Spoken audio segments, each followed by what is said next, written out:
Welcome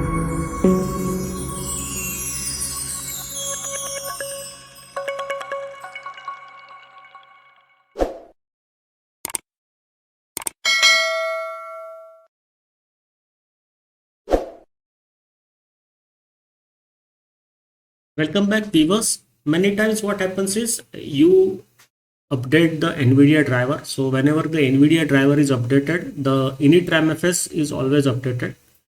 Then sometimes we change the kernel. So that time also the Initramfs gets updated automatically. But sometimes there is some issue in the driver or there is issue in the system and the Initramfs is not generated. For example, the uh, kernel signature is not there. So if the signature PGP signature is not there, then the Initramfs won't be able to create the image for the new kernel. So in that case, the Initramfs will fail to create the image for the new kernel, and your system cannot use that kernel to boot.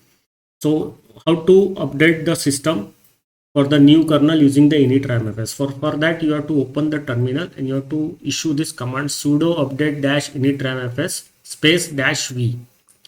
So now what is the different parameters that are available to issue with this command? So you have to use dash parameter. So the parameters are some alphabets. For example, dash k, it will show you the kernel version for which you have to generate the Initramfs, or you can use all. So for whenever you give the option all, the Initramfs, that is the image file for all the kernels, will be updated, and if you specify one kernel, then only the Initramfs for that kernel will be updated.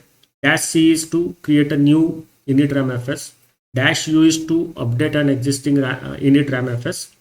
Dash D is to remove an existing Initramfs. Dash B is to set an alternate boot directory. Dash V is to be verbose.